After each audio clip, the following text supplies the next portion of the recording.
Tonight, we begin with the extraordinary life of a warrior woman.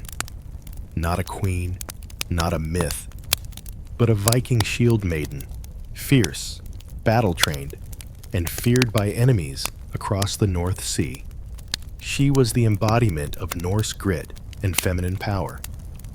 So, before you get comfortable, take a moment to like the video and subscribe, but only if you genuinely enjoy what I do here. Let me know in the comments where you're tuning in from and what time it is. It's always fascinating to see who's joining us from around the world. Now, dim the lights. Maybe turn on a fan for that soft background hum. And let's ease into tonight's journey together. You enter the world in the dead of winter, because of course you do. The fires are barely lit, the midwife's drunk on honeymead, and the longhouse smells like smoke, wet fur, and boiled cabbage. Your mother lies on a pile of wool blankets that haven't been washed since last harvest, gripping a wooden spoon like it's a weapon, which, to be fair, it often is. You don't cry, you roar. The midwife flinches. Your father, who's seen 3 raids and 1 troll, or so he claims, looks at you and mutters, "She's going to be trouble." The rest of the village nods, like this is a diagnosis. You're a girl, which means your life is already a gamble. You'll either die young, get married off, or, if you're lucky and just scary enough, skip all that and earn the title most girls only hear about in sagas. Shield Maiden. Your crib is a reused goat trough. You share it with a wool scrap, a carved owl, and possibly a spider named Hilda who refuses to move out. There are no lullabies, just loud men snoring and someone sharpening an axe in the corner. Every few minutes, a hound walks by and licks your forehead. This is the Viking version of a baby monitor. Your family consists of 2 brothers who already smell like war, a grandmother who talks to ghosts, and an aunt who's been married 3 times, all to men who mysteriously died during training accidents. You're the 4th girl born this year, and the only one who didn't arrive screaming. You arrived glaring. Your name is chosen based on 2 things: how loud you were, and which ancestor hasn't had a baby named after them in a while. You end up with something like Freyhild or Brynhild, which translates loosely to, "May the gods have mercy on anyone who insults her." You survive your first night, which is more than many can say. The fire keeps you warm. The milk is fresh. The lice arrive promptly by the end of the week. The village is already calling you the loud one. Someone carves you a wooden dagger for teething. You don't chew on it. You practice your grip. You're 2 years old, teething, and dangerously mobile. The world is your battlefield, and your first weapon is a sheep bone. Viking childhood is not gentle. There are no plush toys, no pacifiers, no safety rails. What you get is whatever didn't make it into the stew pot. Your favorite toy is a carved wooden horse with 1 leg missing and bite marks from 3 cousins. You also have a ball made of pig bladder and a stick, which you use interchangeably as a wand, sword, or disciplinary tool on anything smaller than you. Your playground is the mud outside the longhouse, which you share with livestock and future trauma. There is no such thing as childproof. Everything is sharp, flammable, or edible. and sometimes all three. You once swallowed a fish hook. The village cheered when it came back out. Games are simple and brutal. Catch the chicken ends in scratches. Who can throw the rock furthest ends in bruises. Raid the neighbor's firewood pile ends in social tension. Your favorite game is ambush your cousin, which ends when someone cries and an elder yells, "Thor's beard, not again." You learn social rules fast. Share food, but only after you've licked it. Never touch someone's comb. Always give the chieftain's dog the first bite, or it will take it anyway, with part of your hand. Formal education? Not exactly. You learn what you see. You see your mother grinding grain and patching clothes. You see your father cleaning weapons and arguing about taxes paid in fish. You see your older siblings fighting with sticks and trying to impress each other by lifting goats. You try that too. It ends poorly. By age 4, you can start a fire, skin a rabbit, and recognize when adults are lying to you. You have a talent for sneaking and stealing honey cakes. You are caught regularly. It builds character. Some children are quiet and obedient. You are not one of those. You get dirt in your hair, blood on your tunic, and pride in your little chest. Your grandmother pats your head and says, "She's got the look of someone who will grow up to terrify men." You don't understand yet, but you like how it sounds. You're 5 years old, and you've learned 2 important things. Fire is life. Everything else is loud and freezing. Your education begins early, not in a classroom, but in the cold, hard reality of village life. Forget chalkboards and reading circles. Your first lesson is, don't fall in the fjord. The second is, if it's steaming, don't touch it. You fail both. The concept of school does not exist. Instead, you're educated through the classic Norse curriculum: observation, repetition, and being yelled at by exhausted adults holding sharp tools. Math? That's counting sheep and spoons. If you lose either, you get a hands-on lesson in consequences. Reading? You're shown runes carved into stone and told, that means death. You nod and memorize it. Vocabulary grows fast when half the words mean hit, bleed, or run. Your mother teaches you how to grind grain without losing fingers. Your father teaches you how to hold a blade without looking like you're going to cry. Your uncle teaches you how to gut a fish. And your aunt teaches you how to gut a man, theoretically. No one uses baby talk. Adults speak in normal voices, even when you don't understand half of what they're saying. You learn fast, or you get left behind, both physically and socially. There are songs, yes, but most are about blood feuds or dying gloriously in battle. You hum them while doing chores.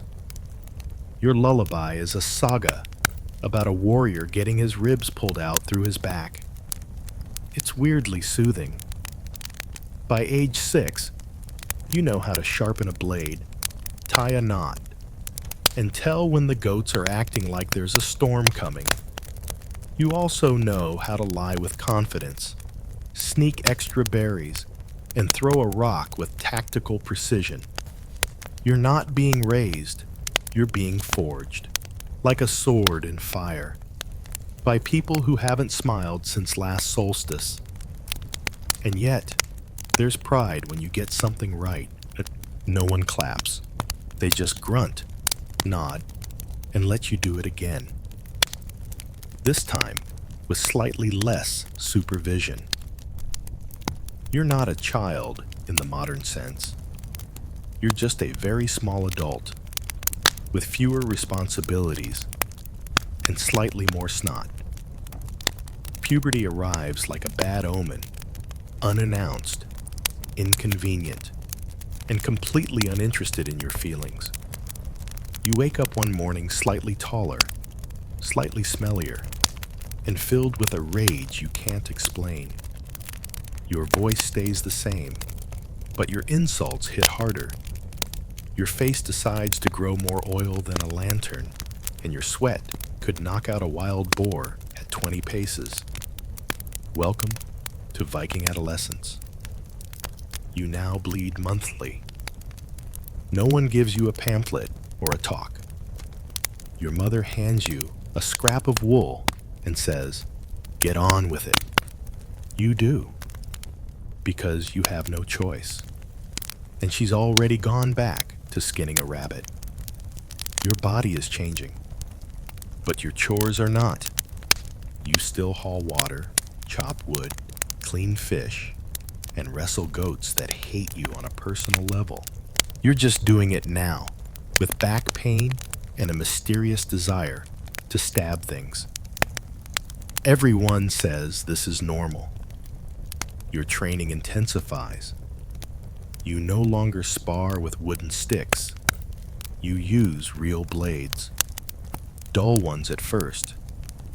Not because they don't want you to get hurt, but because they don't want to replace you yet. You are encouraged to hit harder, move faster, and never, ever cry. Unless it's from blood loss or joy. You're expected to fight the boss as equals, and when you beat them, you're told not to brag. You do anyway, quietly, to the goats. Socially, things are weirder. Some girls start plaiting their hair with care and flirting with boys. You braid your hair so it doesn't get in your eyes during battle drills. When boys flirt with you, you ask if they can spar. Most back away slowly. A few try, fewer try twice. Your evenings are spent cleaning weapons, eating stew, and trying not to think too hard about your future. You don't dream of weddings or silk tunics. You dream of standing in a shield wall, shoulder to shoulder, with warriors who don't ask if you're sure you're strong enough. You haven't earned your place yet, but you're close.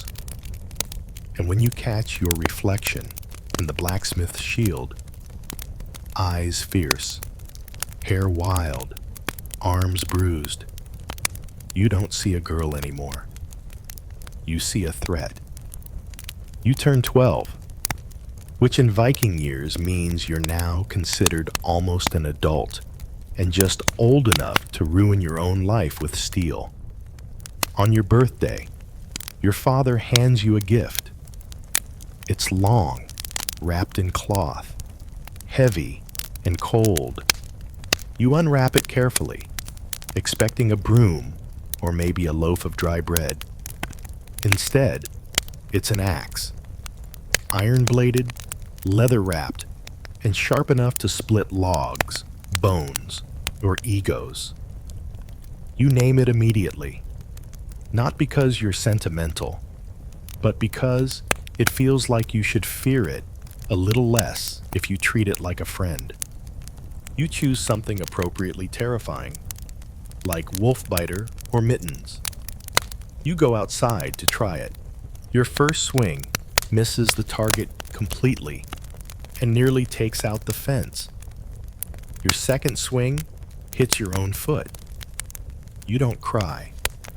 You just sit there, bleeding quietly, wondering if this counts as a rite of passage or just a bad idea with a metal edge. Your uncle bandages your toe and tells you that's how you learn. Then he laughs and offers you a pig's ear. You decline with dignity. The next few weeks are full of trial and error, mostly error.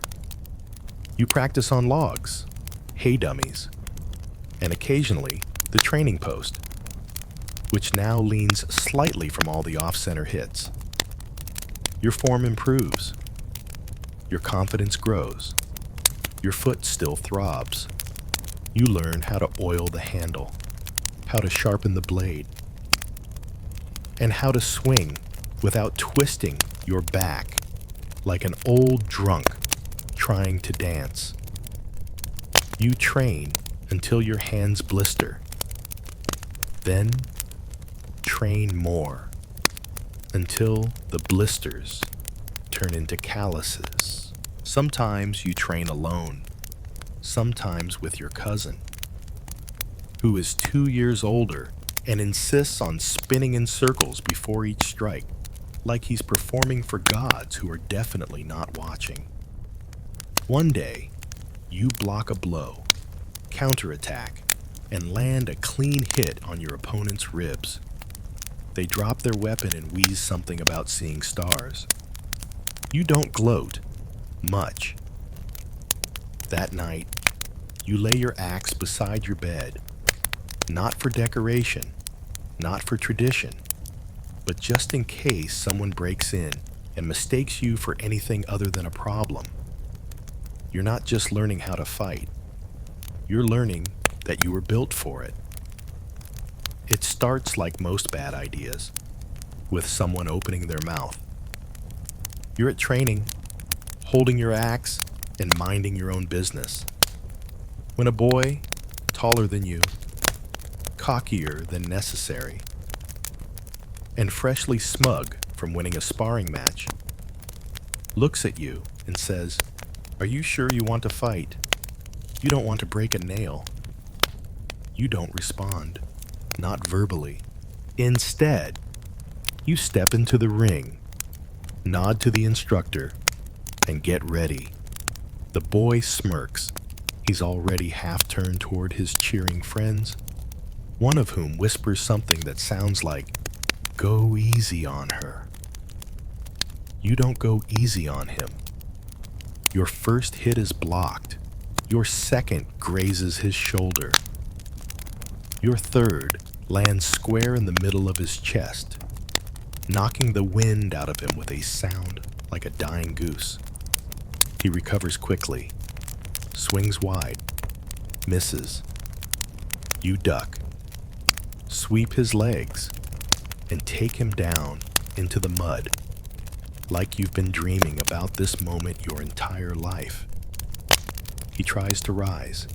You plant your foot on his chest. Silence. The boys stop cheering. The instructor clears his throat. The goats, watching from the edge of the field, seem vaguely impressed. You step off, toss your braid back like a battle flag, and walk away without a word.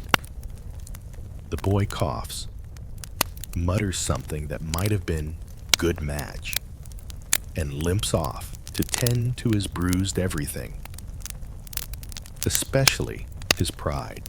Later, one of the elders pulls you aside. You brace for a scolding. Instead, they grunt and say, "Good footwork." Your mother gives you a nod.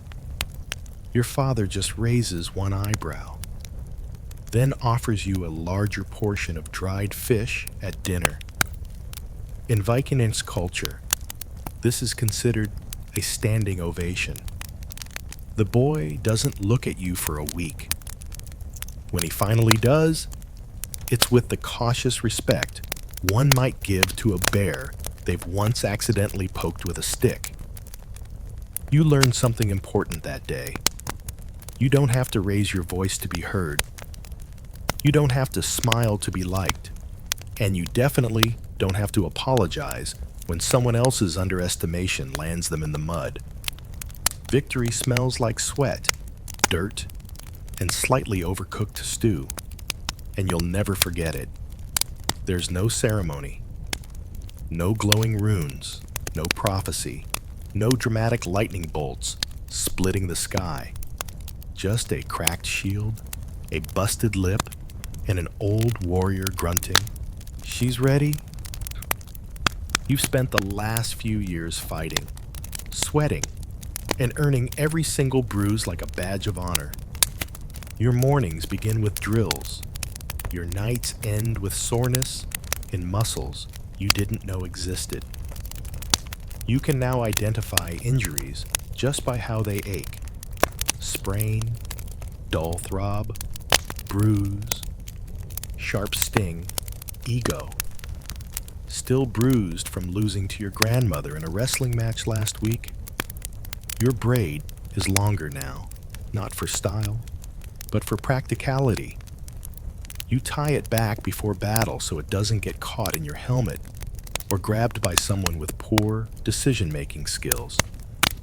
Some girls weave in beads. You weave in bits of leather and teeth. Not yours, probably. Training has shifted. It's less about whether you can swing an axe and more about whether you can keep your head when someone's trying to take it off. You spar with men now. No one goes easy on you. And you don't expect them to. You've learned that hesitation costs you more than pain. It costs you respect. Your shield arm is stronger than your dominant one. Your fingers are permanently wrapped in leather or scabs. You don't win every match, but you never stop swinging.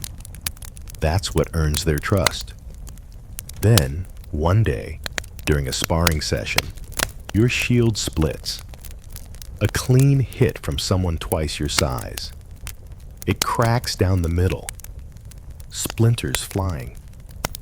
You toss it aside and keep going, barehanded, bloodied, and just angry enough to make it interesting. You lose the match, but no one forgets what you did. And that's the day the elders start using your name in a new tone.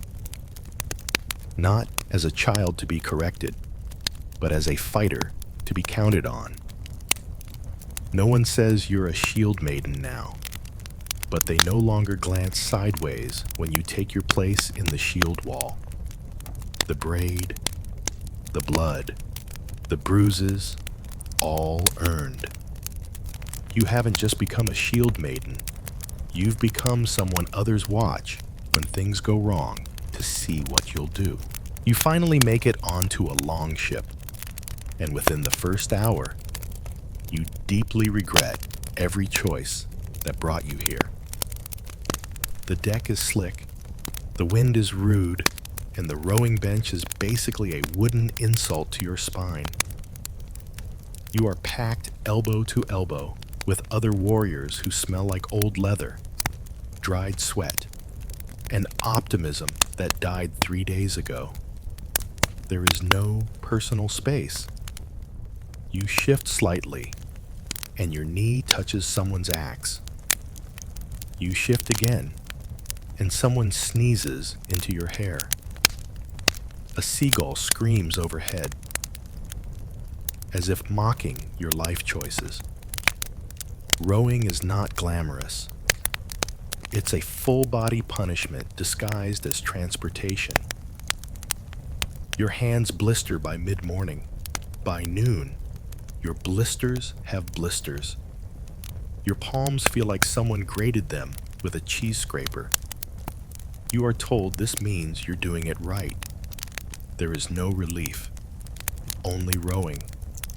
Your arms are sore, your legs are numb, and your seat is damp in a way that raises existential questions. Every stroke brings you closer to glory, and also probably tendinitis. Meals on board are bleak. Dried fish that tastes like the inside of a helmet.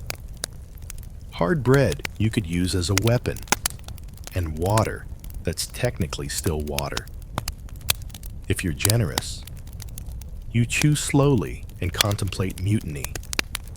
At night, you sleep curled against the side of the ship, using your shield as a blanket and your axe as a pillow. You are gently rocked by the waves. the snoring of the crew, and the lingering suspicion that this entire voyage was planned by someone who hates fun. But despite all this, the pain, the cold, the constant dampness, there's something else, too. The thrill of the open sea, the camaraderie of the crew, the quiet pride that, yes, you belong here. You earned your spot. You're not a tag-along. You're not a mascot. You're a warrior in Warrior's Row. When the shore appears in the distance, a dark, unfamiliar line on the horizon. Your hands ache, your shoulders burn, and your heart pounds with anticipation. You are exhausted, hungry, mildly seasick, and absolutely ready. Because the boat isn't just a vehicle, it's a crucible. And when you land, you'll be forged. The coastline appears like a secret no one wanted to share.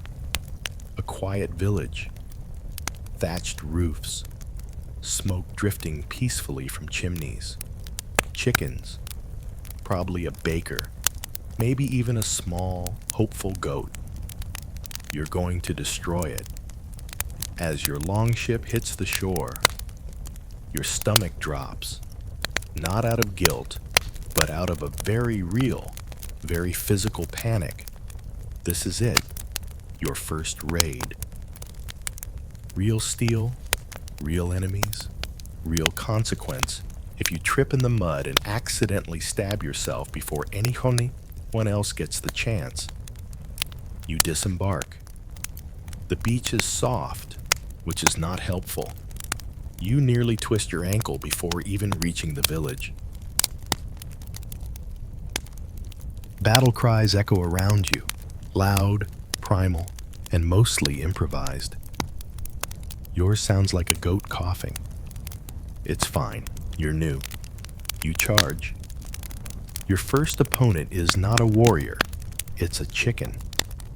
It runs at you aggressively, flapping like it has something to prove. You sidestep, barely, and swing at a man holding a pitchfork. He drops it and runs. You chase him briefly, then remember you're supposed to be looting. You break into a storage hut and find cheese. A lot of cheese. You grab some. It feels like a victory. Outside, chaos, shouting, fire. Someone trips over a bucket. Someone else starts singing for no reason. A warrior next to you yells to Odin and falls into a well. You begin to understand why Viking raids are both feared and deeply confusing. Eventually, the resistance fades. The village is pacified, which is a nice way of saying burned and robbed. Your crew gathers what's useful: silver, tools, livestock, a very nice stool. You limp back to the boat with a bruised shin, a stolen spoon, and half a wheel of cheese. It's not what you imagined. No slow-motion glory, no epic speech, just adrenaline, noise, and the vague realization that you may have screamed for the entire 20 minutes. But you're alive. You stood your ground. You didn't drop your weapon. And even though your tunic smells like goat, panic, and your ears are still ringing, you feel it. The thing that the older warriors talk about in low tones around the fire, that rush, that certainty, that power. You didn't just survive your first raid, you participated. And next time, you'll be better. The battle is over.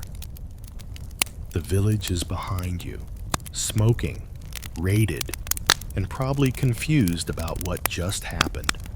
You're back on the longship, slumped over your oar, smelling like someone grilled anxiety over a fire made of damp regret. Your tunic is torn, your boots are muddy, there's a cut on your shoulder that you didn't notice until someone else pointed it out. "That'll scar nicely," they say with a grin, as if that's helpful medical advice. Your hands are blistered, your thighs are cramping, and there's a definite chicken feather still stuck to your braid. You're not sure if it's from a fight or lunch. Possibly both. The rowback is quieter, no one shouting, just groaning, chewing, and the occasional sarcastic retelling of who tripped over what. Someone insists they single-handedly fought off 5 armed villagers. You watched him drop his sword in a puddle and cry. No one corrects him. He needs this. Food is passed around. Dried fish, hard bread, and most sacred of all, a flask of ale. It's warm, it's bitter, it tastes like triumph and mold. You drink anyway. You expected victory to feel louder, but really, it feels like bruises and a deep, aching satisfaction that settles somewhere between your ribs and your spine. You did the thing. You crossed the sea, held the line, and came back with cheese and a story. By nightfall, you're back at camp. The fire crackles. The meat sizzles. Someone's already asleep, snoring directly into their helmet. You sit cross-legged with your fellow warriors, staring into the flames like you're waiting for the gods to say something. No gods speak, but someone passes you a roasted turnip, which is almost the same thing. There's laughter now. The low, worn-out kind that comes from people who survived something stupid together. You laughed too, not because it was funny, but because it happened, and you were there, and you didn't die.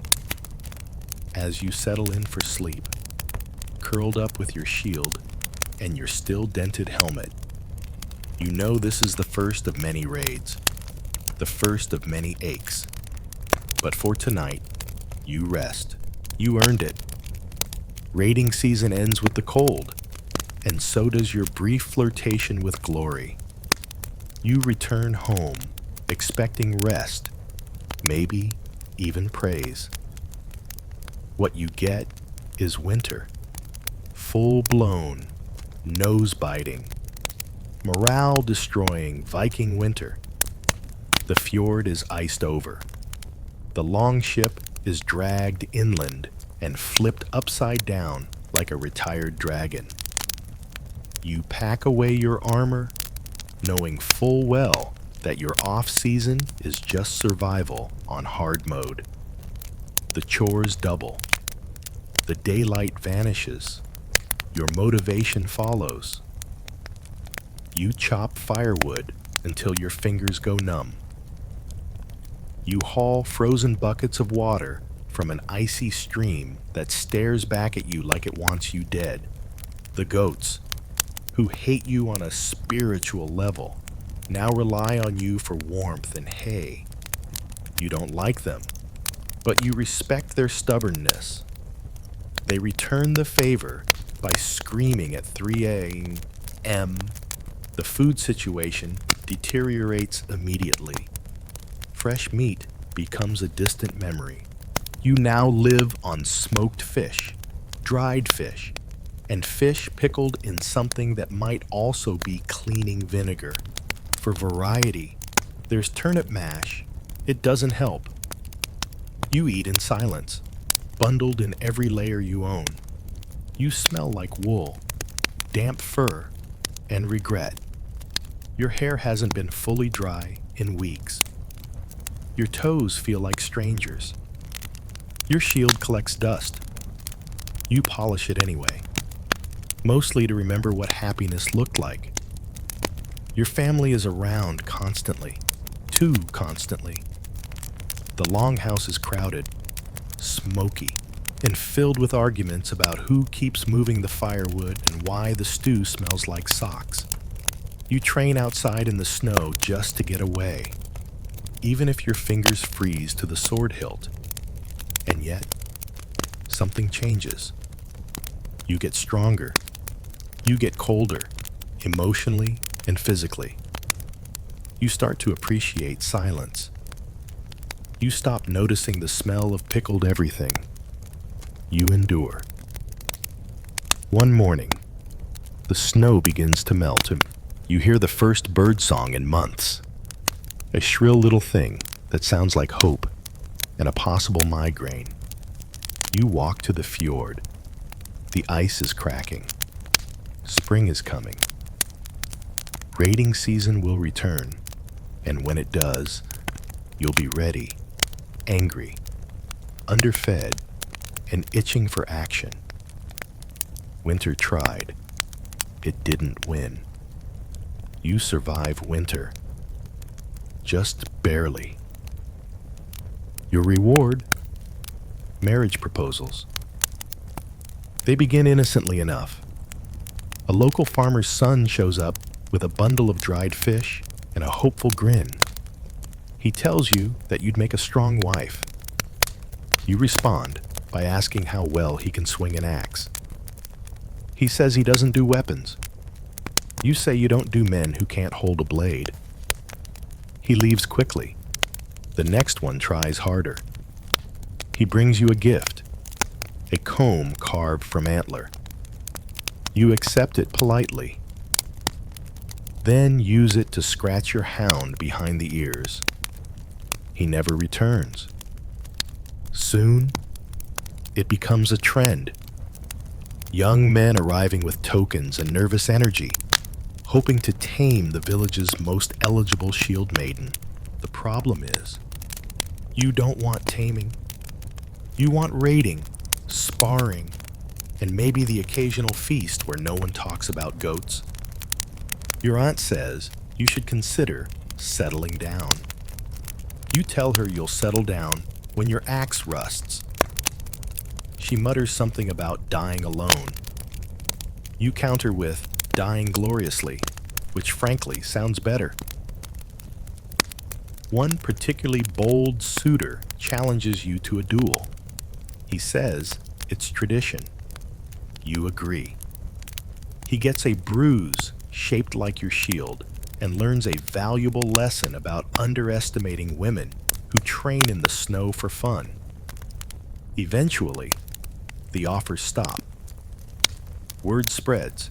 You're not interested. Not in being someone's wife. Not in cooking stew every night. And definitely not in arguing about who gets the good fur blanket. You want more. And less. All at once. More battle. Less small talk. More glory. Less goats. To be clear, you're not against love. You've just never seen anyone who makes your heart beat faster than a war drum. And until you do, you're perfectly fine sharpening your axe in peace. Some of the village girls whisper that you're too proud. Some of the village boys whisper that they're terrified. Both are correct. You spend your evenings on the training field instead of weaving. You polish your blade instead of planning a wedding. And you sleep with your axe beside you, not out of loneliness, but because it's the only companion that never talks back. You fought before. Raids, skirmishes, petty clan feuds over goats and insults. But this is war. It starts before dawn, with the kind of silence that feels like the earth holding its breath.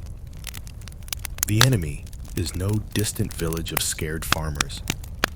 These are warriors, armed, armored, and already sharpening their blades with your name in mind.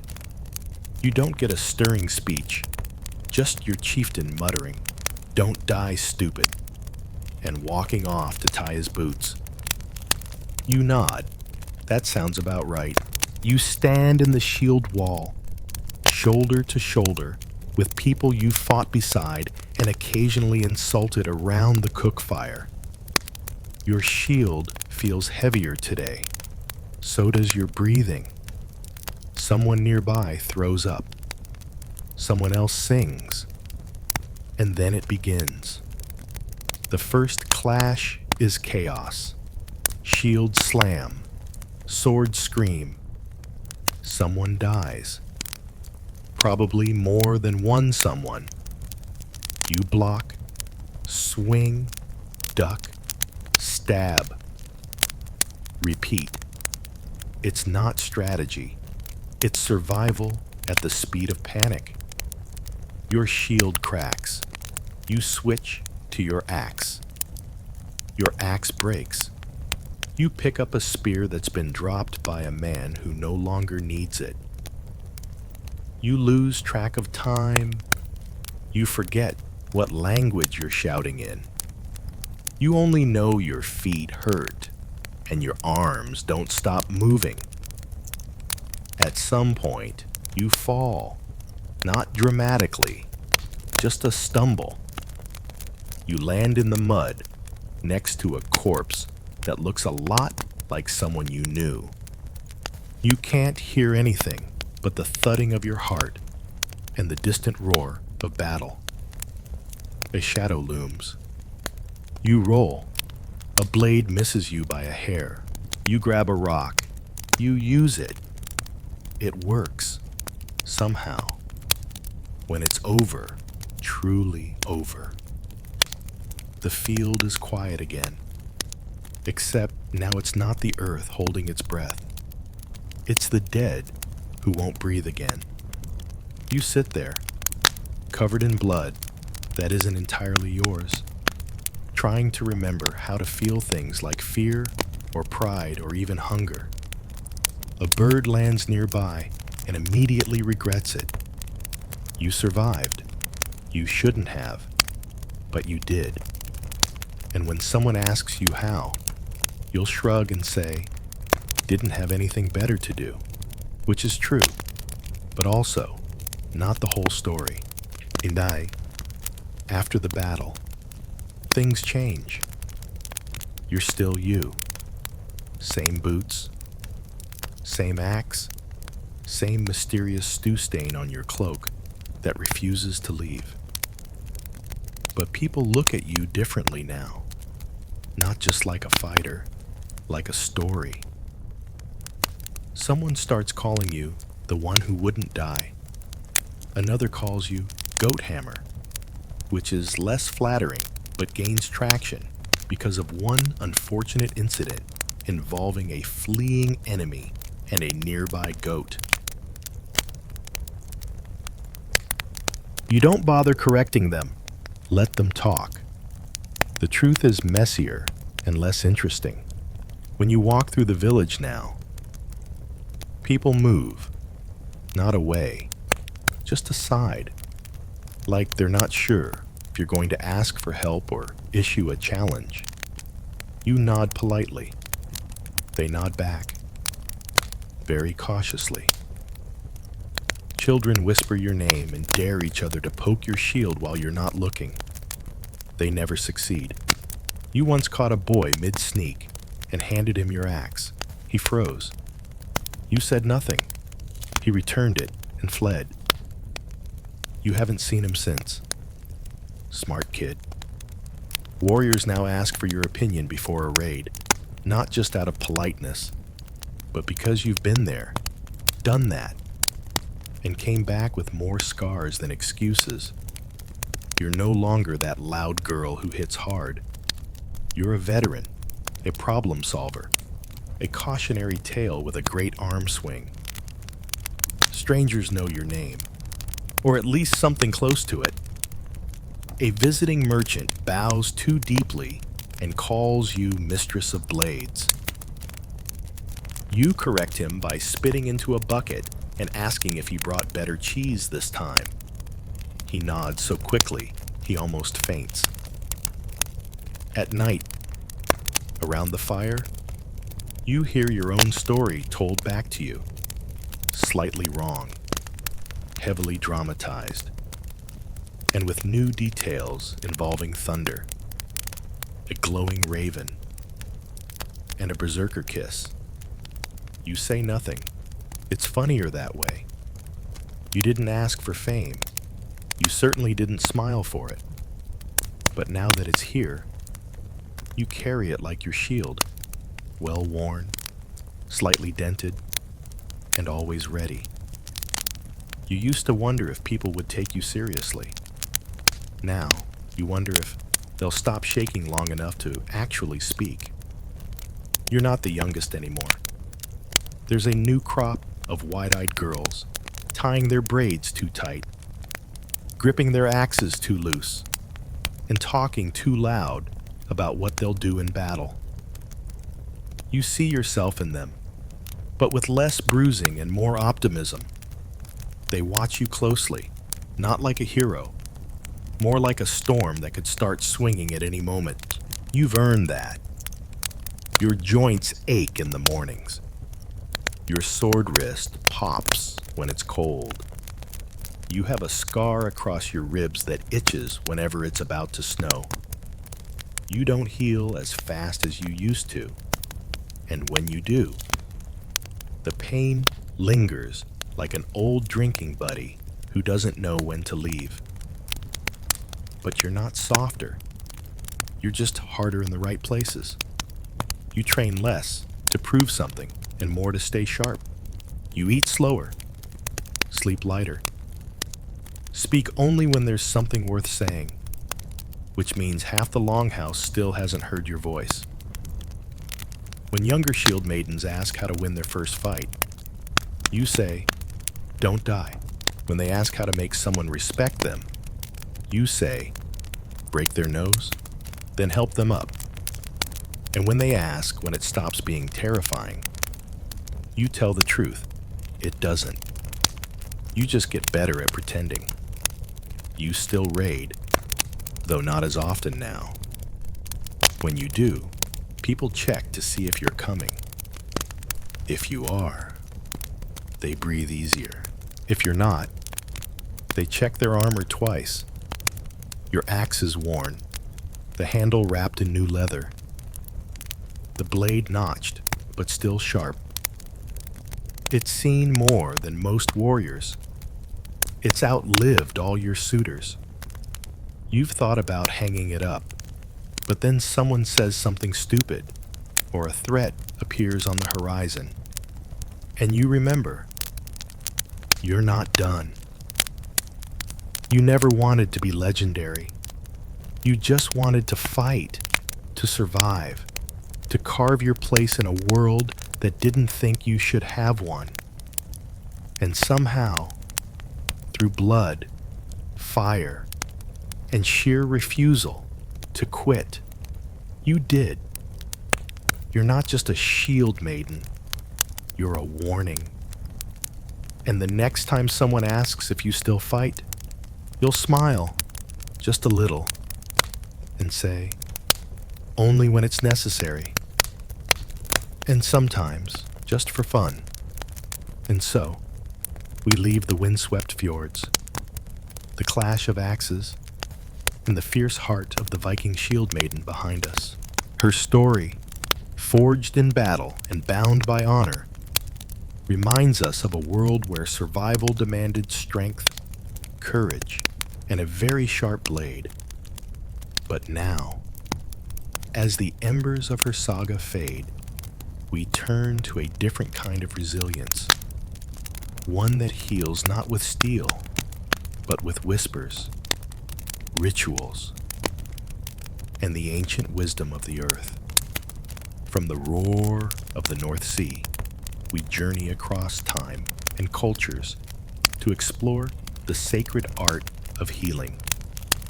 How our ancestors mended broken spirits, soothed aching bodies, and sought balance with the cosmos itself.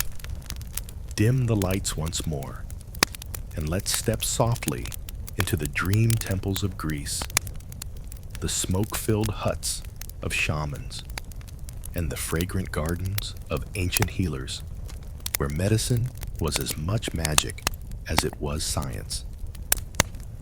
And every cure carried a story. Long before hospitals and white coats, the Greeks believed the best way to get healed was to take a nap inside a temple. This wasn't lazy medicine. It was called incubation, and it was sacred. If you were sick in ancient Greece, you didn't book a doctor. You packed your bags and made a pilgrimage to the sanctuary of Asclepius, the god of healing, often at Epidaurus, where marble colonnades met the scent of laurel and sacrifice. Upon arrival, you'd perform purification rituals, bathe in sacred water, offer a small sacrifice, often a rooster, and prepare for sleep in the abaton, a dark, quiet chamber where patients lay down on mats, sometimes with snakes slithering freely around them. Yes, snakes. They were sacred to Asclepius and symbolized renewal and rebirth. The idea was simple but mystical. Fall asleep in the presence of the god, and he would visit you in a dream. These divine dreams weren't just symbolic, they were prescriptions. You might see Asclepius touch your wounded leg or hand you a healing herb. In the morning, you'd report your vision to a temple priest, who would interpret it like a spiritual pharmacist and advise you on what action to take. The process wasn't passive. The journey to the temple, the purification, the prayer, all of it primed the mind and body for healing. Some scholars argue it was a form of early psychosomatic therapy. Others call it theatrical placebo. But whatever it was, it often worked, or at least was believed to. Patients sometimes left cured, others left inspired, but almost all of them left with a story. And the temples proudly displayed these tales, inscribed in stone, testimonies of restored sight, healed limbs, and divine interventions. Not clinical trials, sure, but compelling testimonials written in marble. The ritual blurred the line between medicine and religion, dream and diagnosis. It was less about fighting symptoms, more about aligning with divine balance. Healing wasn't just about the body, it was a conversation with the cosmos. And if you were lucky, the cosmos answered back, softly, sometime around midnight, in the shape of a god, a whisper, and a snake curled at your feet. Now, let's leave the peaceful sleep chambers of Greece and head east to ancient Mesopotamia. Here, healing was more like an exorcism than a nap. In the land between the Tigris and Euphrates, illness wasn't just biological, it was personal. Sickness was thought to be the work of malicious spirits, sent by angry gods, jealous neighbors, or vengeful ghosts. And the cure? Trap the demon in a bowl. These so-called incantation bowls, also known as Babylonian demon bowls, were the Mesopotamian equivalent of spiritual bug zappers. They were simple ceramic objects, placed upside down and buried beneath the thresholds of homes. But their purpose was anything but decorative. Each bowl was inscribed, spiraling inward, in Aramaic or other local languages, with protective spells and divine name. The writing was dense, deliberate, and a little unhinged, invoking angels, saints, and cosmic powers to bind whatever malevolent force might be lurking. The demon wasn't just expected to leave the body, It was meant to stay trapped in the bowl forever, like an ancient spiritual Tupperware. Some bowls even featured crudely drawn images of the offending spirit, bound in chains, looking rather uncomfortable. The image was meant to humiliate the demon, sort of like a magical mugshot. Others went further, including family names, domestic complaints, and even mentions of rival sorcerers. It wasn't just about healing, it was about defense in a world of curses, evil eyes, and whispered spells. You needed spiritual insurance. These bowls were typically buried under doorways, thresholds, or the corners of homes. Why there? Because demons, much like nosy neighbors, were said to linger at the edges, waiting to slip in unnoticed. The bowls served as invisible bouncers, keeping the bad vibes out and the family intact. While modern medicine might scoff, the deeper logic is strangely relatable. These rituals externalized invisible threats, gave fear a name, a shape, and a container. And in doing so, they gave people a sense of control in a chaotic world. So, next time you feel something's off and can't quite explain it, maybe check under your doormat. Who knows? There might still be a dusty bowl, silently doing its job, holding back the shadows with little more than ink, clay, and ancient Mesopotamian hope. While Mesopotamians were busy trapping demons in pottery, the ancient Egyptians turned to something more sensual: plants, perfumes, and potions. For them, healing wasn't just about restoring the body. It was about balance, harmony, and divine scent. And at the heart of this fragrant medical tradition was the blue lotus, a flower with hypnotic power and spiritual prestige. The blue lotus wasn't just beautiful, it was intoxicating, literally. Soaked in wine or infused into salves, it was used to induce mild euphoria and ease pain, grief, or spiritual distress. Ancient paintings show partygoers clutching lotus blooms during feasts, priests offering them in temples, and even mummies buried with them.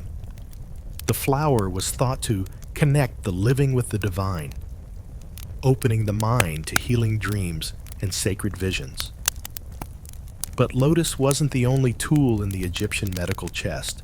Far from it. Egyptian medicine was a dazzling mix of the empirical and the esoteric.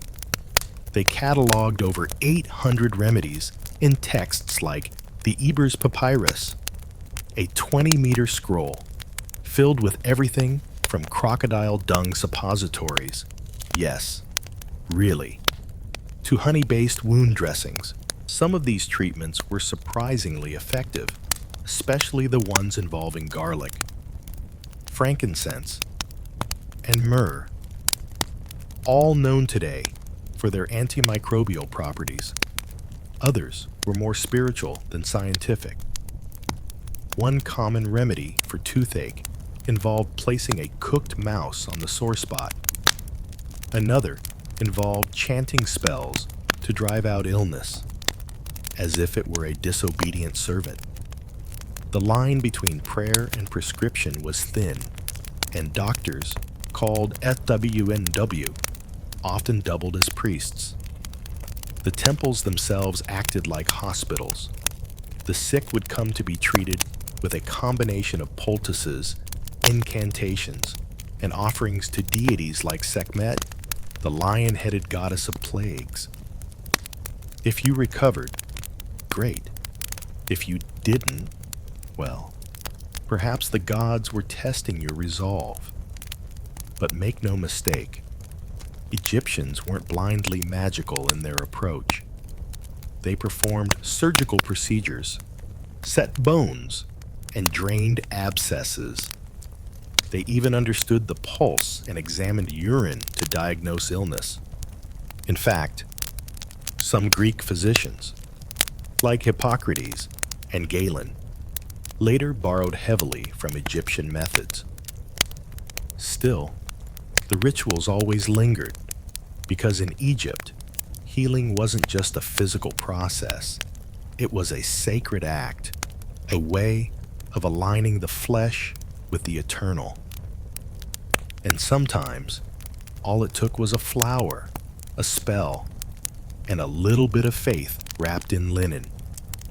While the Egyptians were wrapping the sick in scented oils, far to the north, in Siberia, and across the indigenous Americas, healing took on a different urgency, not treating the body, but retrieving the soul.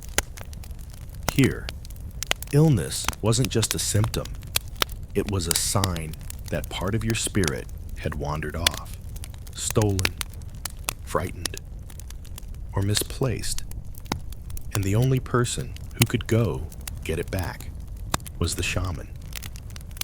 Shamans weren't doctors in the clinical sense. They were intermediaries, part priest, part healer, part cosmic travel agent. Their healing rituals could involve hours or even days of drumming, chanting, fasting, and hallucination. The purpose: to enter an altered state of consciousness and journey into the spirit world, where they'd battle hostile entities, negotiate with ancestors, or bargain with nature spirits, all to recover the missing piece of a patient's soul. These weren't metaphorical journeys. For the shaman in the community, they were very real. Tools of the trade included drums, believed to be the heartbeat of the earth, animal masks or cloaks representing spirit guides, and occasionally psychoactive plants to open the inner vision. One popular tool among Amazonian shamans was ayahuasca, a powerful brew that induces visions, purging, and what one might kindly call revelatory chaos. Soul loss could be caused by trauma, grief, or breaking taboos. Symptoms included chronic fatigue, depression, or bad luck, what today might be called psychosomatic or psychological distress. But instead of therapy sessions, a healing ceremony might involve calling your name into the forest, dancing around a fire, or listening to your healer chant the spirit back into your chest. In some traditions, the shaman would physically act out the struggle, shaking, miming a battle, or pulling invisible threads from the body to symbolically remove the sickness. In others, they'd blow sacred smoke over you, touch pressure points, or whisper prayers into the ear of a sleeping child. There was no sterile distance. Healing was communal, emotional, and mythic. It was about storytelling, memory, and restoring the invisible bonds between a person and the world around them. Because, in these cultures, you don't just catch a cold, you catch a crack in your soul. And if you're lucky, someone brave enough will go into the dark to bring your spirit home. As shamans search for missing souls in the spirit world, the ancient sages of India turned inward, mapping the rhythms of grief into something more structured, more methodical, and just as mystical: Ayurveda, meaning knowledge of life. This healing system was less about fighting disease and more about maintaining harmony between body, mind, and universe. If your digestion was off, it wasn't just lunch, it was a cosmic imbalance. According to Ayurvedic theory, every person is made up of three doshas: vata, air and space; pitta, fire and water; and kapha, earth and water. Your unique combination determined not just your health, but your temperament, personality, and favorite breakfast. A healer's job wasn't to eliminate symptoms. It was to bring your doshas back into balance using herbs, diet, massage, meditation, and, if needed, a thorough oil bath. Yes, oil. Ayurvedic treatment loves oil. Warmed sesame or medicated ghee is drizzled onto the forehead in a practice called shirodhara, meant to calm the nervous system and open the third eye. Other therapies involve full-body oil massages, detoxifying enemas, herbal smoking, and even induced vomiting, called vamana, which sounds brutal, but was considered deeply purifying. But this wasn't just a set of folk cures. Ayurvedic texts, like the Karaka Samhita, dating back to at least the first millennium BCE, outlined detailed anatomical theories, surgical techniques, and philosophical foundations. Ancient Ayurvedic practitioners were trained observers, diagnosing disease by examining the pulse, tongue, eyes, and even the patient's voice. Still, the spiritual aspect was never far behind. Health was considered a moral state as much as a physical one. Greed, anger, or excess desire could disrupt the doshas just as easily as spoiled yogurt. Meditation, chanting, breath control, pranayama. These weren't just spiritual practices, they were daily medicine. And then, of course, there were the herbs. Turmeric for inflammation, ashwagandha for vitality, neem for purification. Each plant wasn't just a remedy.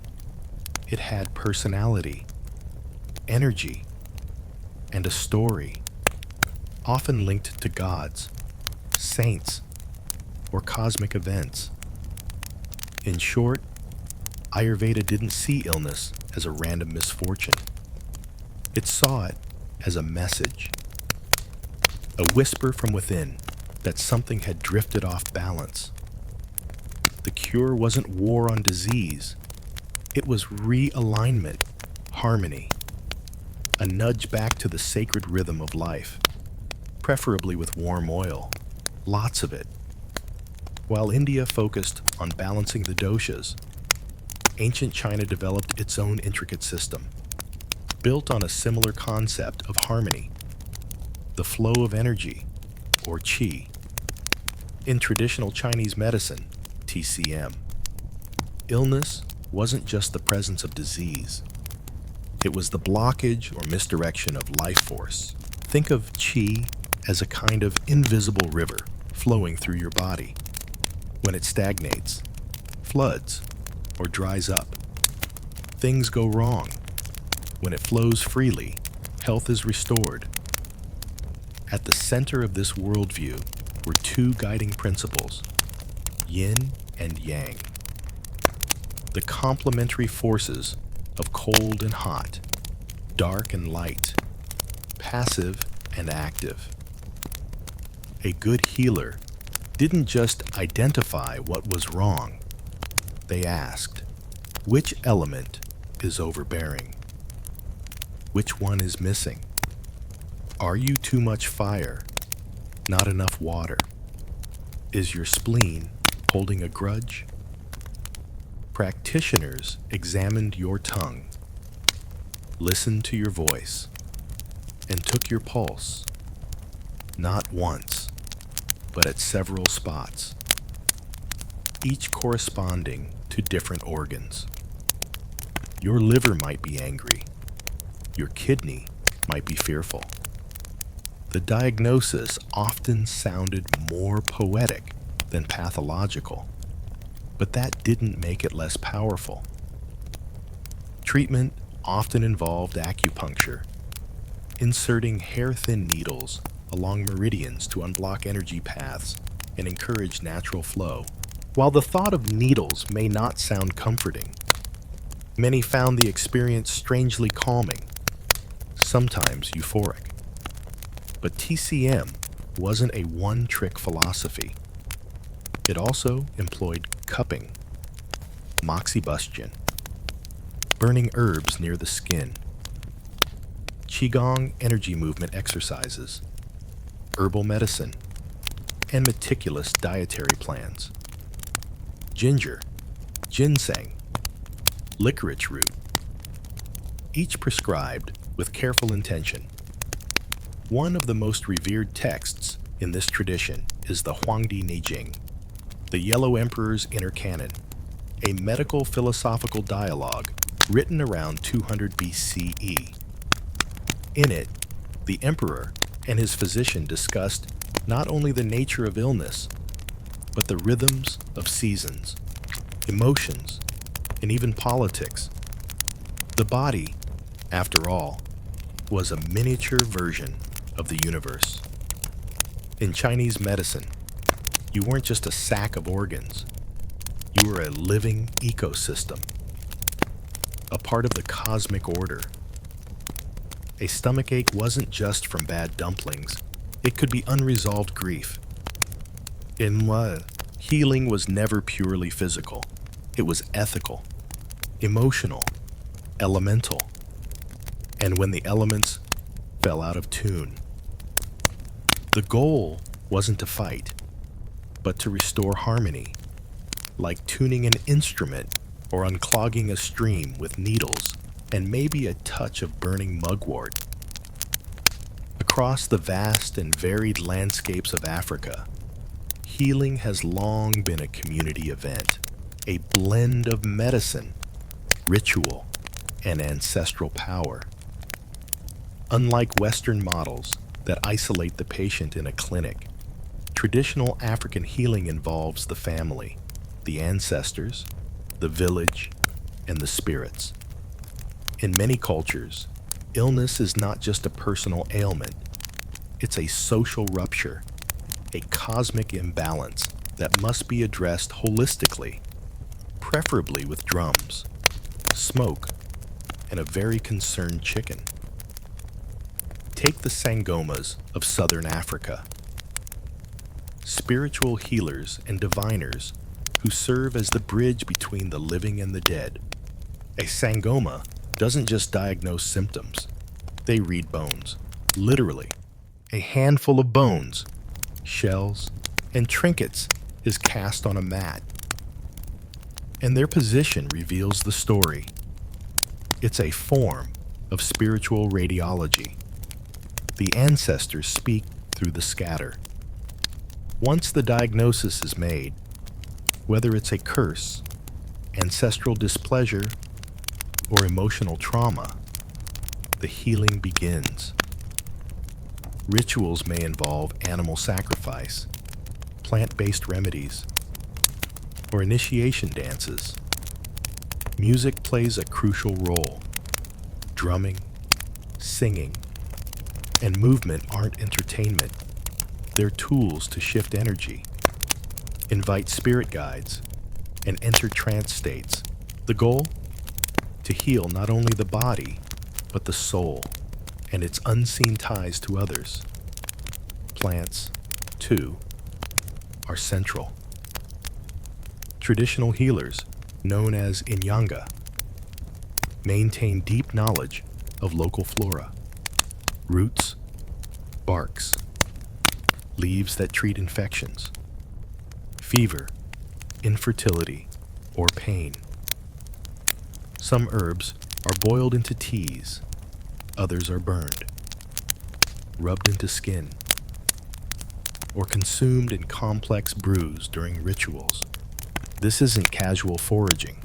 It's a sophisticated pharmacy, passed down through generations, often protected through secrecy and spiritual initiation. Illness might also come from violating taboos or social norms, failing to honor elders, speaking ill of a spirit, or stepping over the wrong grave. So, healing isn't just medical, it's moral. You may need to confess, apologize, or undergo purification. And yes, this might involve chicken blood, sacred ash, or a very awkward family meeting. The deeper idea is clear. You're not a disconnected individual. You're part of a living network, ancestral, spiritual, ecological. When something goes wrong in you, it echoes through the web, and the healer's job is to listen, interpret, and stitch the web back together with herbs, chants, and the wisdom of the ancestors watching from the firelight. In many Native American traditions, healing is not about fixing a part of the body, it's about purifying the whole person. Illness, whether physical or emotional, is seen as the result of imbalance between the self, the community, the spirit world, and nature. And so, one of the most profound healing rituals across many indigenous nations is the sweat lodge, a ceremony of heat, prayer, and spiritual rebirth. The lodge itself is humble, a dome-shaped structure made of willow branches, draped in blankets or hides. Inside, it is dark and intensely hot. Heated stone, known as grandfathers, are placed in a central pit, and water infused with sacred herbs is poured over them to create steam. The air becomes thick with heat and memory, and participants sit in a circle, often naked or minimally clothed, guided by a spiritual leader or roadman. This is no sauna, it is a womb. The lodge represents the earth's belly, a place of renewal where one can let go of toxins, pain, and emotional burdens. Songs are sung, prayers are spoken, sometimes in traditional languages nearly lost to time. The process usually happens in rounds, each more intense than the last, and each accompanied by a different theme: gratitude, forgiveness, letting go, or calling upon ancestors. The purpose isn't just to sweat out sickness, it's to listen to yourself, to others, and to the spirits. In the darkness, stripped of distractions, people often report visions, emotional breakthroughs, or deep, unexpected peace. It's not always pleasant. The heat can be overwhelming, and the discomfort intense, but that's part of the medicine. Other healing rituals include smudging, burning sacred herbs like sage, sweetgrass, or cedar to cleanse a person or space, and healing songs, which are passed down orally and considered living medicine. Some nations employ sand painting, where colorful patterns made of crushed stone are used in healing ceremonies to realign spiritual forces. But at the heart of it all is connection to the land, to the ancestors, to the elements. Healing isn't done in isolation. It's done in relation, through ritual. The individual is brought back into harmony with the world. And whether it's through fire, steam, or song, the goal is always the same: to return to balance, to remember who you are, and to walk again with strength upon the sacred earth. After traveling from Greek dream temples to sweat lodges under the stars. One thing becomes clear. Ancient healing was never just about the body. It was a full spectrum experience: physical, emotional, spiritual, and social.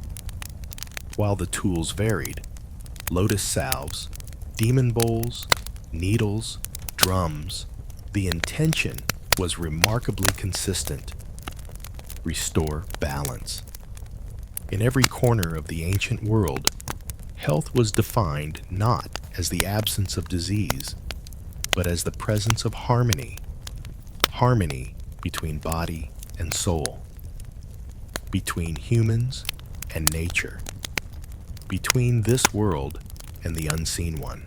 Whether through the cosmic pulse of chi, the rhythm of drumming feet in the dust, or the soothing trance of temple incubation, healing rituals worked because they gave meaning to suffering and agency to the sick. They also recognized something modern medicine often forgets. Humans are meaning-making creatures. We want to understand why we're in pain. We want to believe that there's something we can do about it. Ancient healing gave people both: an explanation, be it spirits, imbalance, or ancestral wrath, and a path forward, often as communal as it was curative. These rituals were powerful, even when they were medically ineffective. A Mesopotamian demon bowl might not have killed bacteria, but it might have calmed the mind. A shaman's soul retrieval may not have mended bones, but it could soothe trauma in ways language couldn't. Even where the science fell short, the storytelling, the symbolism, and the ceremony had genuine therapeutic value. And here's the twist: many of these ancient insights are coming full circle. Modern medicine now embraces mind-body approaches, meditation, visualization, and even plant-based therapies. Psychedelic-assisted therapy echoes shamanic journeys. Hospitals incorporate music, aroma, and culturally sensitive rituals into care. It's almost as if, after centuries of scientific dominance, we're remembering something our ancestors knew instinctively. Healing isn't just about chemistry, it's about connection. So, what do ancient healing rituals teach us? Not just about herbs and chants, but about ourselves. That we're not machines to be fixed, we're ecosystems to be nurtured. That a whispered prayer, a rhythmic drumbeat, or the scent of sacred smoke can sometimes reach places a scalpel cannot. Because, deep down, healing isn't just a medical process, it's a human one. And the ancients, in all their mysticism and messiness, understood that better than most.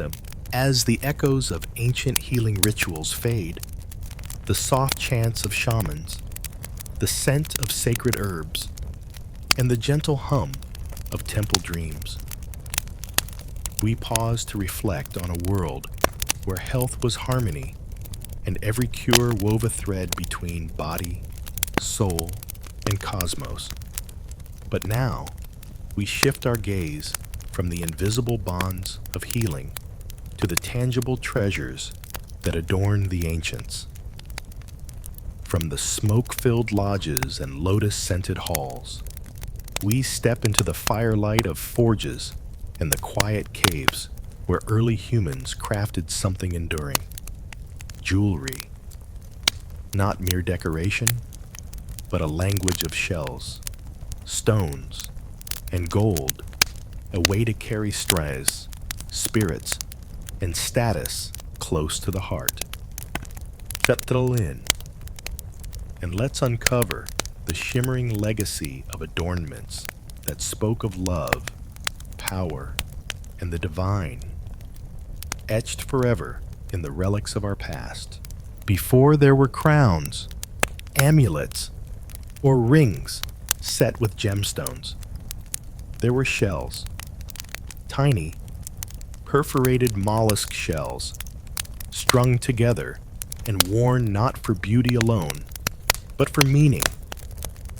Some of the oldest known jewelry in human history comes from places like Blombos Cave in South Africa, where archaeologists uncovered shell beads over 75,000 years old. These weren't just random decorations. They had been deliberately pierced, smoothed, and arranged.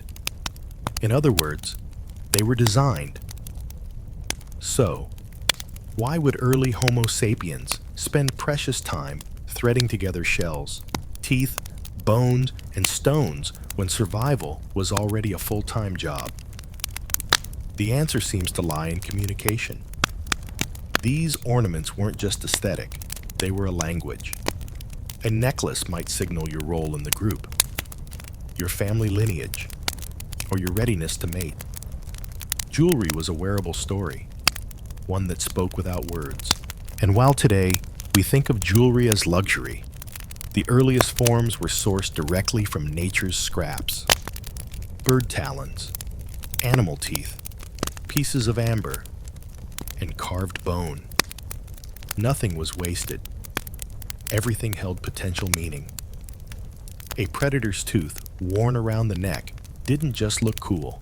It said, "I survived this." It was protection, bravado, and spirituality wrapped into one primitive pendant. Interestingly, these early beads often came from the sea, suggesting that even inland communities valued coastal materials. This implies a level of trade and exchange, possibly among early tribes. Jewelry, even then, was portable culture, a way to carry identity and relationships across landscapes. But there's also a spiritual layer. Some anthropologists believe these objects had magical or ritual purposes. Shells were connected to water, bones to ancestors, teeth to strength. They weren't just decorative, they were talismans, worn close to the body to ward off illness, misfortune, or evil spirits. In essence, the birth of jewelry marked a turning point in human cognition. It showed an awareness not only of self, but of how the self appeared to others. A shell on a string became more than decoration. It became a statement about belonging, about survival, about meaning. So, no, ancient humans weren't primitive in the way we once thought. They were already artists, curators, and storytellers, carving their identity into bone and threading their legacy through a hole in a shell. As human societies advanced through the Paleolithic period, jewelry took on deeper layers of symbolism, becoming markers of life and death, of belonging and legacy. During the Ice Age, adornments weren't just worn, they were buried, sometimes with great ceremony. The earliest graves, like those found in Sungur, Russia, dating back over 30,000 years, tell us that even then, jewelry had profound significance. One such grave held a child, perhaps no older than 10, laid to rest in a tunic adorned with over 4,000 ivory beads, each one painstakingly carved from mammoth tusk, each one taking hours to make. The entire process likely took thousands of hours, all for a child. What does that tell us? That jewelry had transcended ornamentation. It had become a sacred rite, a farewell, and maybe even a promise to the next world. These Ice Age pieces weren't made in haste. They featured symmetry, repetition, and rhythm. showing a surprisingly developed aesthetic sense. Pendants shaped like animals, patterned beadwork, and bracelets carved from reindeer antler suggest both technical skill and spiritual symbolism. Jewelry was no longer improvised from scraps. It was a dedicated craft, and the materials told stories of place and identity. Baltic amber has been found far from its point of origin, suggesting long-distance trade networks. Jet, a black fossilized wood, was prized for its deep luster and was used in mourning jewelry. Even millennia later in some cultures, red ochre, a pigment resembling blood, was used to dye beads or burial garments, perhaps as a symbolic link to life force or rebirth. Jewelry during this period likely signaled social status, too. Who you were, where you belonged, how much labor your group was willing to invest in your decoration. All mattered. A person buried with elaborate adornment was being honored, elevated. Perhaps they were a leader, a shaman, or simply deeply loved. And, of course, there's the possibility that some jewelry served as love tokens, clan symbols, or coming-of-age markers. But without written records, these remain educated guesses, stitched together from excavation sites and careful analysis. Still, what remains is striking. Even amid ice, danger, and survival struggles, humans took the time to create and wear beauty. Jewelry, even then, was a quiet rebellion against the cold indifference of nature, a declaration that life and identity mattered. As humanity moved into the Neolithic and Bronze Age, jewelry evolved from tribal expression into tools of power and protection. Amulets, pendants, and charms were no longer just aesthetic.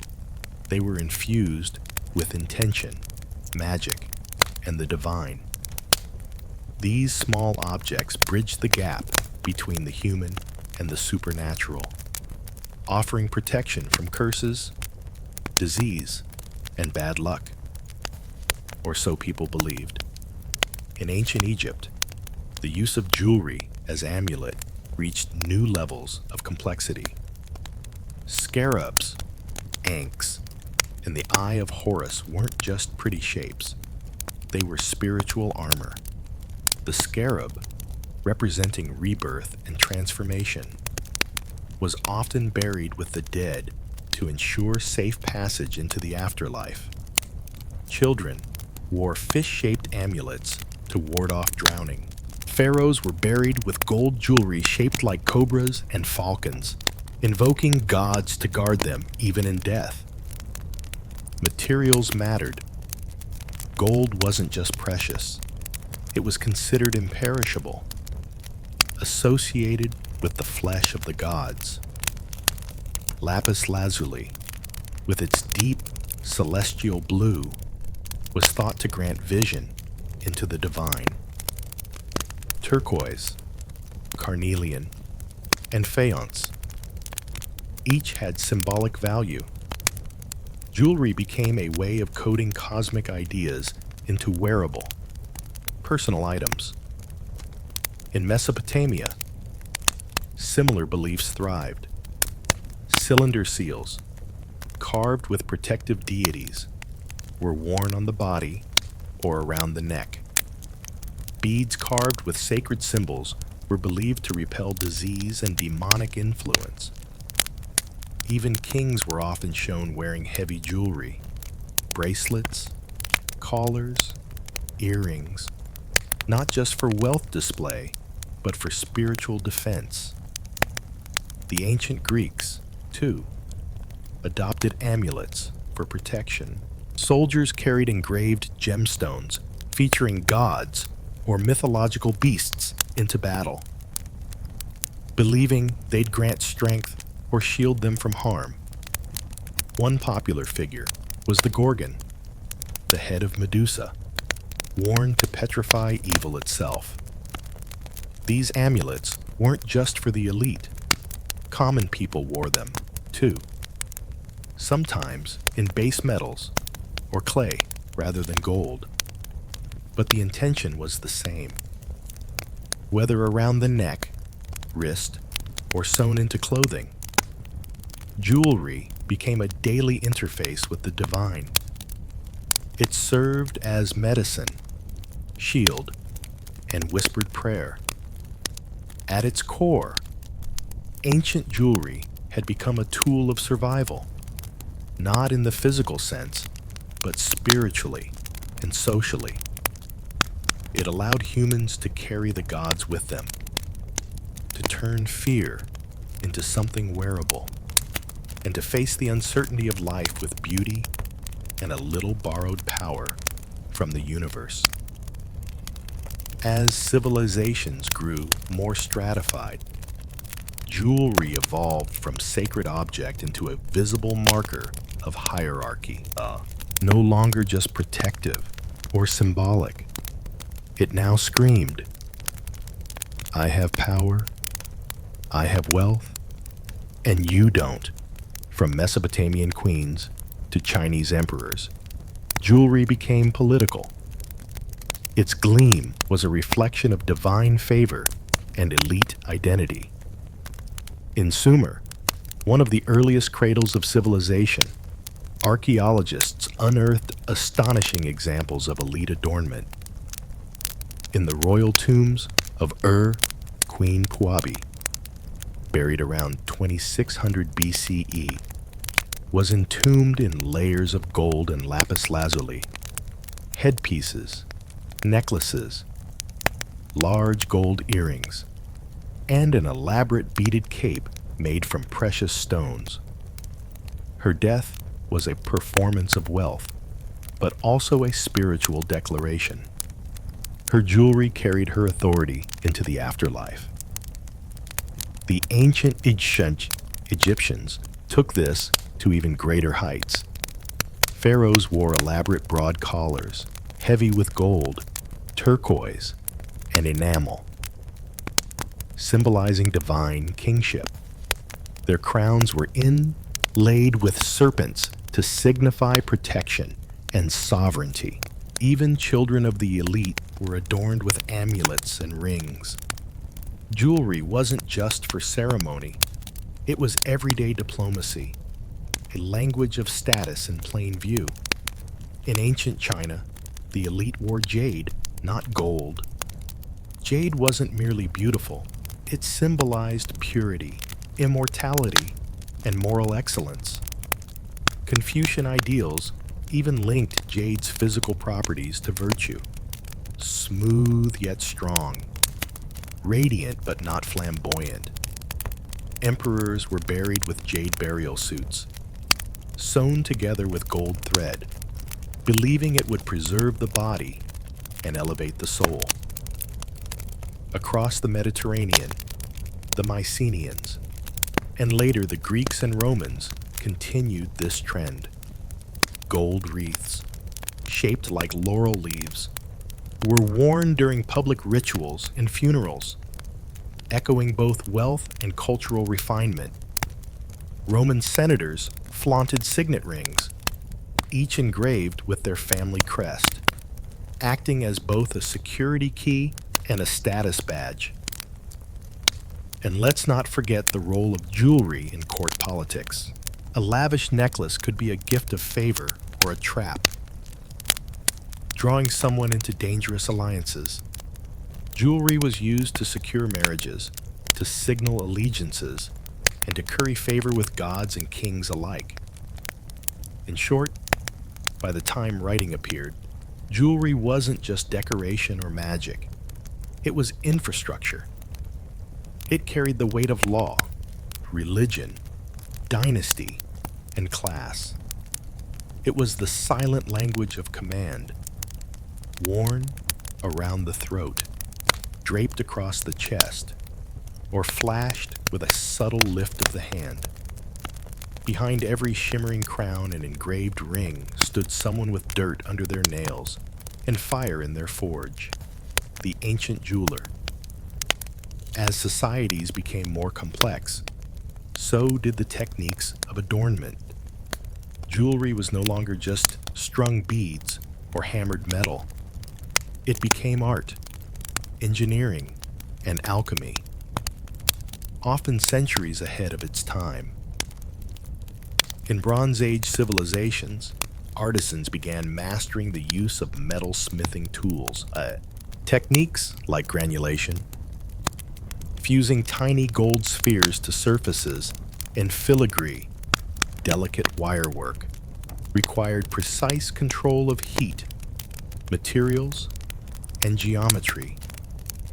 The Minoans of Crete, for example, created jewelry that looked almost modern.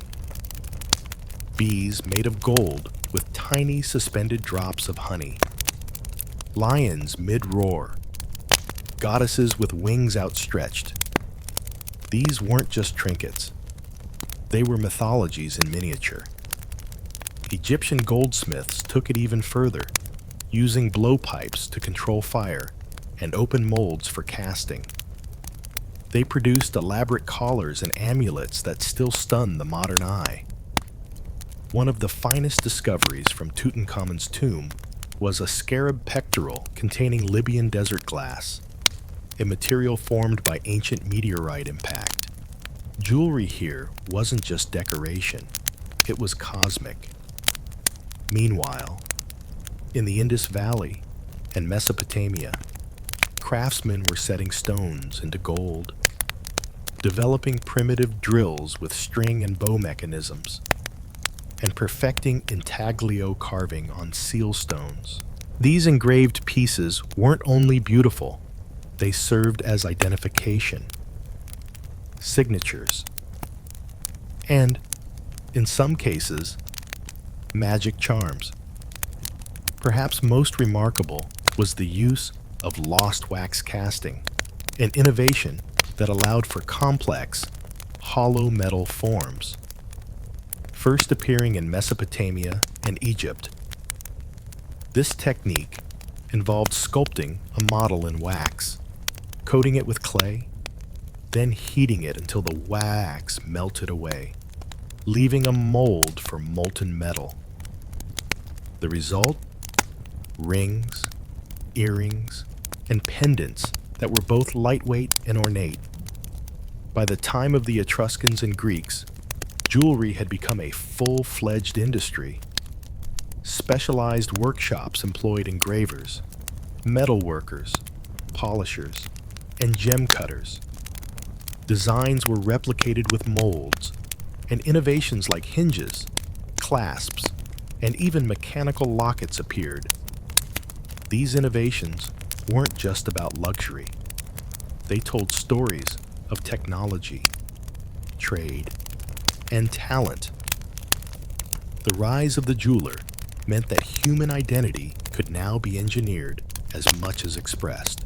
Jewelry became both a craft and a code, a silent testimony to the hands that shaped it and the societies that wore it with pride. As ancient trade routes spread across deserts, seas, and empires, jewelry evolved beyond personal expression or local ritual.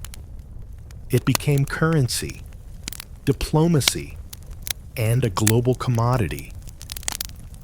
A single gemstone might pass through dozens of hands, kingdoms, and languages before landing on the neck of a queen or the hilt of a warrior's sword. Take lapis lazuli, a deep blue stone more prized than gold in the ancient world. Its only known source in antiquity was the Badakhshan mines of modern-day Afghanistan, yet it turned up in Mesopotamian temples, Egyptian tombs, and even in Mycenaean Greece. That means ancient merchants were moving this stone across thousands of miles, through mountain passes, along riverways, and over brutal terrain, all for beauty. Yes, but also for what that beauty meant. Access, status, and connection. Trade transformed jewelry from a local product to a cross-cultural symbol. The Phoenicians, for instance, acted as intermediaries, sailing from the Levant to North Africa and southern Europe, spreading both their own elegant glass beads and foreign goods in their wake. Egyptian lotus designs appeared in Iberia, while Assyrian motifs crept into Mediterranean workshops. The Silk Road carried pearls from the Persian Gulf, rubies from India, and jade from China, sometimes making it all the way to Rome. These weren't just materials. They were messages. A Chinese jade hairpin in a Central Asian grave suggested political alliance. A Persian turquoise ring in a Greek market spoke of empires colliding and cultures blending. Jewelry was also used as tribute and bribery. Emperors exchanged it to seal treaties. Rulers paid in it to appease invading armies. Gold bracelets, gemstone inlaid belts, and pearl-studded diadems acted as political chess pieces, even among commoners. Jewelry took on economic weight. In many ancient societies, jewelry functioned as portable wealth, especially for women. A bride's dowry might include coin bracelets or rings, serving both as adornment and emergency savings. If needed, she could sell a necklace to survive famine, fund a journey, or pay a debt. In essence, ancient jewelry was the world's first global brand, recognizable across borders, adaptable to local tastes, yet carrying the same timeless message. This is precious, and I am connected to the forces that made it so. From caravans to caravels, it traveled with us, part ornament, part passport, part promise. While jewelry often marked status and divinity, it eventually took on one of its most enduring roles, the symbol of love, commitment, and memory. Long before diamond engagement rings became the norm, humans used beads, rings, and bangles to mark relationships, both romantic and sacred. In ancient Egypt, rings were exchanged not just as decorative gifts, but as contracts of union, circular in shape, with no beginning or end. The ring represented eternity. Couples would exchange rings made of woven reeds, ivory, or gold, often placed on the third finger of the left hand. A tradition based on the belief that this finger held a vein that led directly to the heart, later called the vena amoris. In ancient Rome, betrothal rings, called annulus, were made of iron, symbolizing strength and permanence. Some were engraved with portraits of the couple or clasped hands, a motif known as fed, which would persist into medieval Europe and beyond. These rings were more than tokens of affection. They were legally binding, often tied to dowries, inheritances, and the legitimacy of offspring. Other cultures marked romantic bonds through bracelets, necklaces, or amulets worn in pairs. In some tribal societies, lovers exchanged matching talismans made from bone, tooth, or carved wood, items believed to remain spiritually linked. no matter how far apart the wearers traveled. Jewelry also played a major role in wedding ceremonies. In India, the tradition of adorning the bride with intricate gold jewelry, including nose rings, anklets, bangles, and hairpieces, was both aesthetic and spiritual. Each item carried symbolism, prosperity, protection, fertility. The Mangal Sutra, a black beaded necklace tied by the groom during the wedding, became a symbol of marital status, akin to a Western wedding ring. Across cultures, love jewelry also carried hidden messages. In Renaissance Europe, posy rings were engraved with romantic verses or secret phrases. Some were inscribed inside the band, visible only to the couple. Others held compartments with miniature portraits, locks of hair, or perfumes. Jewelry, in this sense, became an archive of emotion, a compact relic of memory, intention, and bond.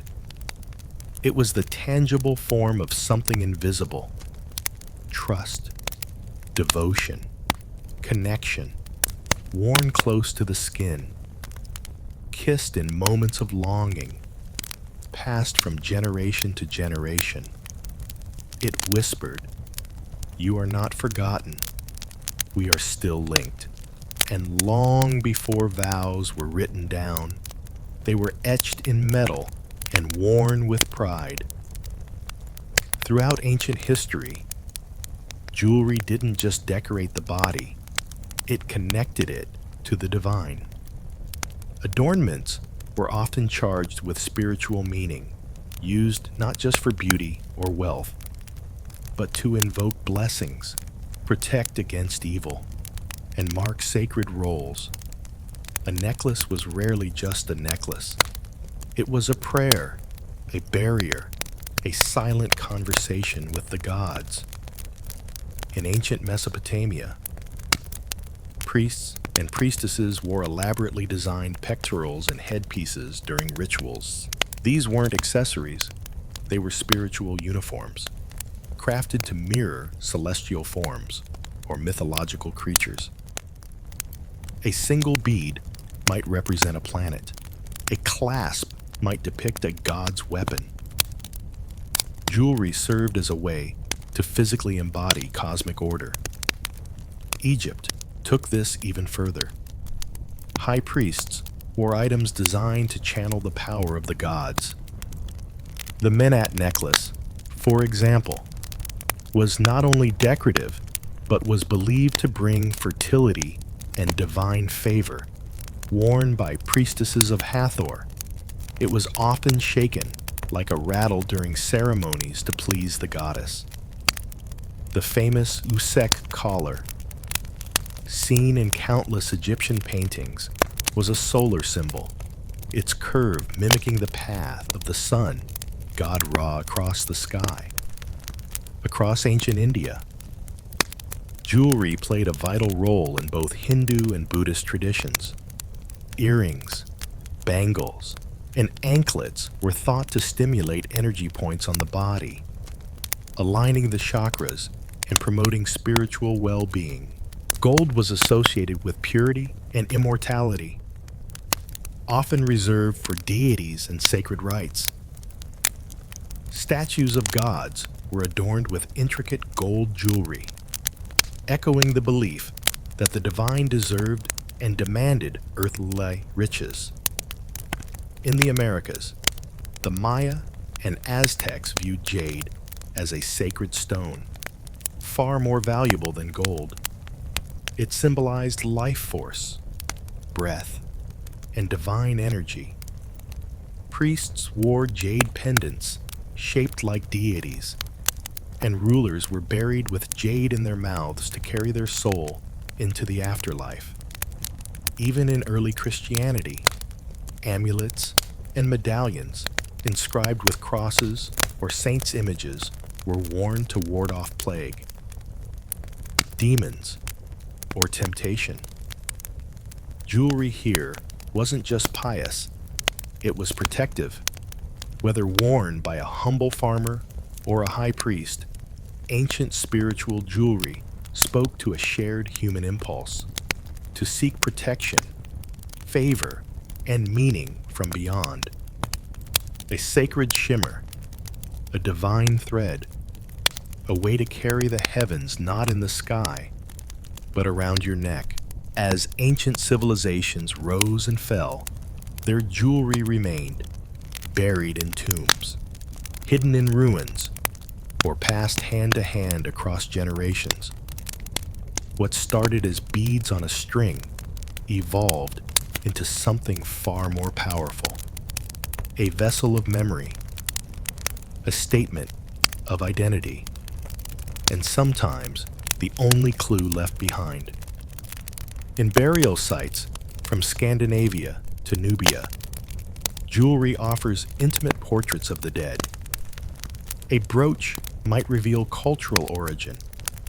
A ring might suggest marital status. A necklace made of mixed materials might hint at long-distance trade or migration. Even the way jewelry was worn, layered across the chest, looped through a hair, or hidden under garments, tells us how people saw themselves and how they wanted to be remembered. And remember, these items were meant to outlast their wearers. They were passed on as heirlooms, tokens of continuity in times of change. A mother's pendant might be worn by her daughter on a wedding day. A warrior's ring might be buried with his son. Jewelry became a bridge between past and present, often more durable than stories, more personal than monuments. In times of exile or crisis, jewelry was also a means of preserving identity. During the fall of cities or forced migrations, people took only what they could carry, and jewelry was both portable wealth and emotional ballast. A simple bangle might hold more meaning than an entire home left behind. The materials themselves aged gracefully. Gold doesn't rust. Gems don't rot. So, jewelry, unlike textiles or food offerings, could survive millennia. And in doing so, it preserved human fingerprints, not just physically, but metaphorically. You can almost feel the pride, the love, the ritual, and the pain in every scratch, clasp, and missing stone. Even today, we echo these ancient instincts. We inherit wedding rings. We wear necklaces with initials. We place lockets near our hearts. We keep jewelry in boxes, not for their market value, but for the people they remind us of. So, as we look back at the origins of ancient jewelry, we're not just studying fashion or metallurgy, we're studying human longing. The longing to be seen, to be protected, to belong, and, ultimately, to be remembered.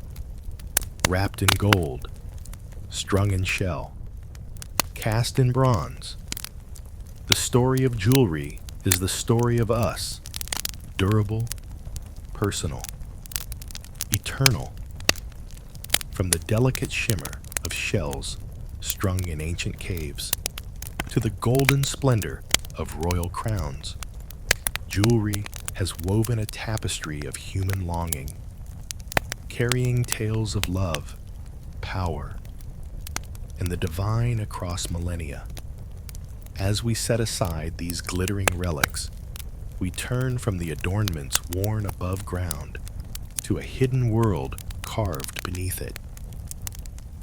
Beneath the rolling fields of northern France lies a secret, a labyrinth of stone where history whispers in the shadows.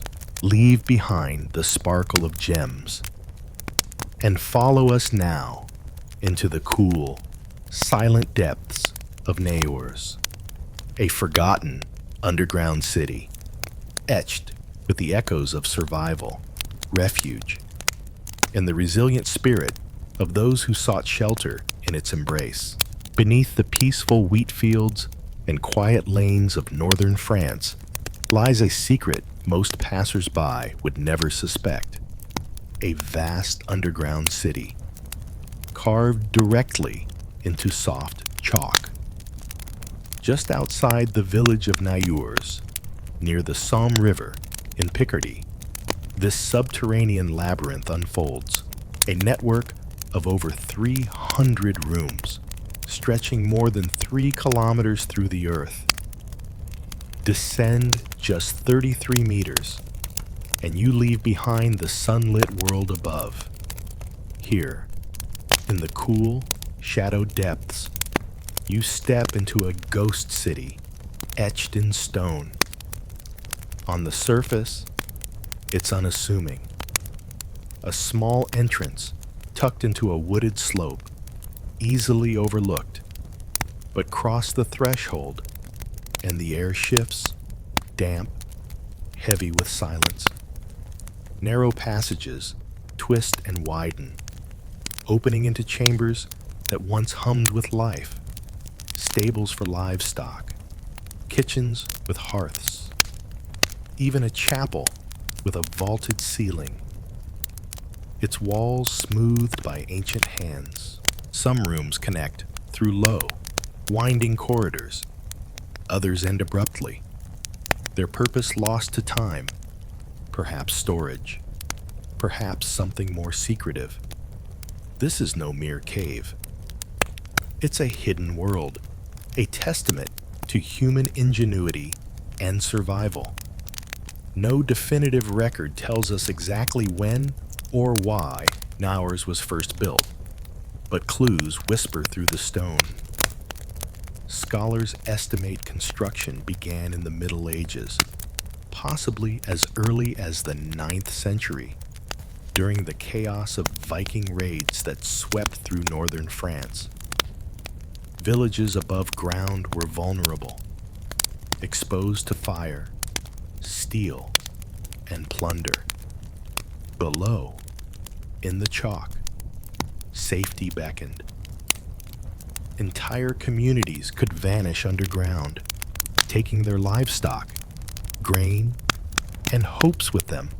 Some suggest Nieurs was first carved by monks seeking refuge for sacred relics, while others believe it was a sanctuary for villagers fleeing invaders or even the 100 Years' War. Whatever its origin, Nieurs was no hasty shelter. It was a masterpiece of planning, a fortress beneath the fields. The design of Nieurs speaks of patience and precision. The chalk, soft yet stable, was ideal for carving with simple tools, picks, chisels, and sweat. Tunnels were dug at angles to prevent collapse, with ventilation shafts cleverly hidden among the trees above to draw in air and expel smoke without betraying those below. Rooms were spacious enough for families to gather, yet compact enough to defend. Wells tapped into groundwater, ensuring survival during long sieges. Some chambers even had fireplaces, their flues snaking upward to the surface, blending seamlessly with the landscape. This wasn't a bunker, it was a subterranean village, built to outlast the dangers of a turbulent age.